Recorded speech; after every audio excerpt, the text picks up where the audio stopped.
Hello friends, welcome to the new episode of my channel. আমি Prince এবং এই ভিডিওতে কথা বলবো বেশ কয়েকটা ব্যাপার নিয়ে, কয়েকটা আপডেট দেবো এবং প্রথমে কথা বলবো বেসিক্যালি একটা ট্রেলার নিয়ে। সেটা হচ্ছে শো টাইম বলে একটা আপকামিং সিরিজ আসতে চলেছে হটস্টারে। সেটারই আজকে বেসিক্যালি ট্রেলার এসছে, যেটাতে আমরা দেখতে পাবো হচ্ছে ইমরান হাসমিকে এবং মৌনি রয়কে, শ্রেয়া সারানকে এবং বিরাট বড় একটা কাস্টিং রয়েছে। বিজয় রাজের মতো অভিনেতা রয়েছে, নাসিরুদ্দিন স্যার মতো একটা লেজেন্ডারি অভিনেতা রয়েছে। তো সেটা নিয়ে বেসিক্যালি কথা বলবো। তো এটা প্রডিউস করছে হচ্ছে ধর্মা প্রোডাকশন, অর্থাৎ করণ জোহরের প্রোডাকশন থেকে এটা আসছে।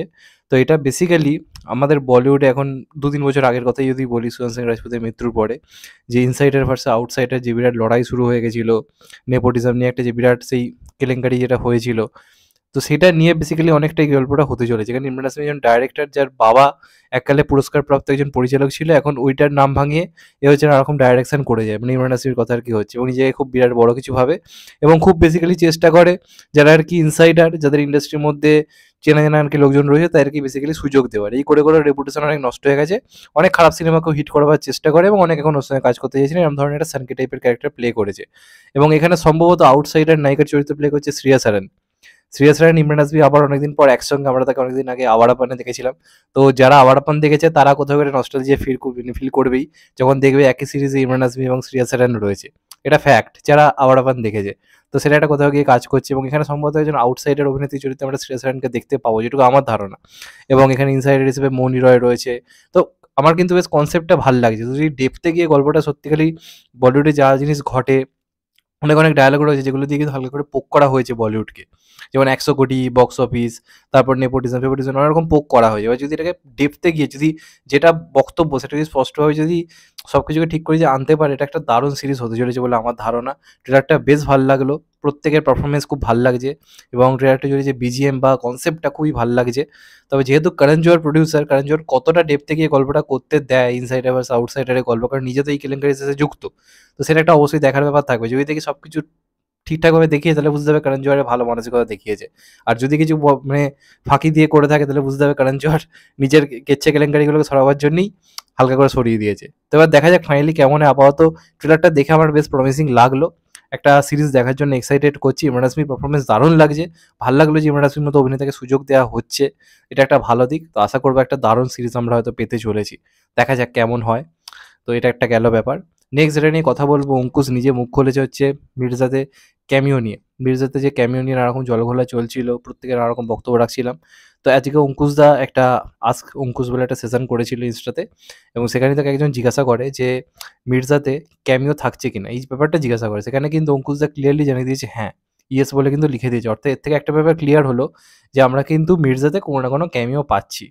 এটা আমি শুনেও ছিলাম যে ক্যামিও থাকছে, এবার কার ক্যামিও সেটা নিয়ে হচ্ছে প্রশ্ন। তো তখন আরেকজন তাকে জিজ্ঞাসা করে যে খাদানের সঙ্গে এটা কানেক্টেড কিনা, সেখানে কিন্তু অঙ্কুশদা ক্লিয়ারলি জানিয়ে দিয়েছে যে খাদানের সঙ্গে এটা কানেক্টেড নয়। এবার এটা দুটো দিক রয়েছে। এক হচ্ছে অঙ্কুশদা এখন ইচ্ছা করে রিভিল করতে চাইছে না, কারণ কিছুটা তো সিনেমা হলের জন্য রাখতে হবে। আগে থেকে যদি সব বলে দেয় লোকের মধ্যে এক্সাইটমেন্ট কমে যাবে। হলে প্রথম দিন লোকে দেখার পর যখন লোকে জিনিসটা ছড়িয়ে দেবে যেখানে এই রয়েছে ওই রয়েছে, তখন জিনিসটা আরো বেটার হবে। এটা একটা কারণ হতে পারে। সেকেন্ড, হয়তো আমরা খাদানের সঙ্গে কোনো কানেকশন হয়তো সত্যিই দেখতে পাবো না।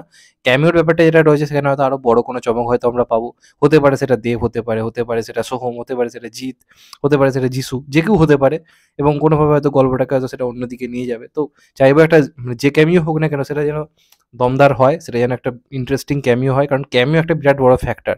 তো যখন আছে ক্যামিও সেটাকে যেন প্রপারলি এক্সিকিউট করা হয় থাকে, এটাই বলবো। আর আজকে রাত্রিরে তো টিজার আসছে ফাইনালি। তো সেখানে আমরা অনেকটা কিছুই বুঝতে পারবো সিনেমাটার স্টোরি লাইন, গল্প সম্বন্ধে। তো আশা করবো টিজারটা দারুণ হবে। আমি চেষ্টা করবো যে রাত্রিরেই দেখার।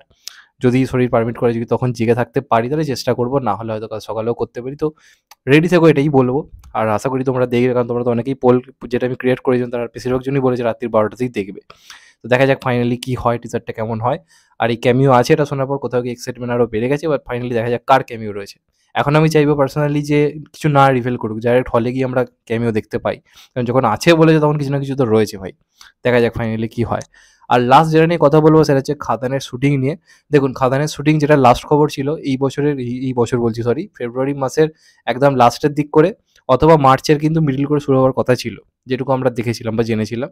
কিন্তু এখন কিন্তু তড়িঘড়ি করে যেটুকু যা খবর ১৬ই ফেব্রুয়ারি থেকে, অর্থাৎ মোটামুটি আর দুদিন পর থেকেই তড়িঘড়ি কিন্তু শুটিং স্টার্ট করতে হচ্ছে, এবং সেটার কারণ হচ্ছে অবশ্যই যিশুদা। তার কারণ হচ্ছে যিশুদা এই সিনেমাটা রাজি হওয়ার পেছনে দুটো শর্ত দিয়েছিল। নাম্বার ওয়ান শর্ত হচ্ছে এটাই যে সিসিএল যেটা চালু হতে চলেছে চ্যাম্পিয়ন ক্রিকেট লিগ, সেটা থেকে যখন ছুটি পাবে বা সেটার সঙ্গে যখন সে যুক্ত থাকবে না, তখনই কিন্তু এটা শুটিং সে করতে পারবে। কারণ যিশুদা সিসিএল এর হচ্ছে ক্যাপ্টেন চ্যাম্পিয়ন্স যে সেলিব্রিটি যে ক্রিকেট লিগটা হয়, এবং যিশুদা একজন খুব ভালো ব্যাটসম্যান, একসময় রঞ্জি খেলা লোক। তো যিশুদাকে ছাড়া টিমটা মানে ক্যাপ্টেন্সি ওই লেভেলে করা খুব ডিফিকাল্ট। তো যে কারণে মানে যিশুদারকে পুরো সিসিএলটা খেলতে চায়। এবার সিসিএল শেষ হতে হতে অনেকটা লেট হয়ে যাবে, তারপর ভোটের এটা ওটা কাজ ফাজ রয়েছে। তো সেই সব কিছুতে না গিয়ে যে কারণে যিশুদার জন্য বেসিক্যালি দেবদা কিন্তু ট্রাই করছে শুটিংটা তাড়াতাড়ি স্টার্ট করে দেওয়ার, যে কারণে কালকে সুমিত গাঙ্গুলি বলি বাদ বাকি প্রত্যেকের সঙ্গে একটা লুক সেট তাড়াতাড়ি করে করা হয়েছে। এবং যেটুকু জানা যাচ্ছে 16ই ফেব্রুয়ারি থেকে এই সিনেমাটা কিন্তু শুটিং স্টার্ট হয়ে যাচ্ছে, এবং যে কারণে দেবকে একটু হলেও ভাই চাপে পড়তে হয়েছে, একজন প্রডিউসার তো সে।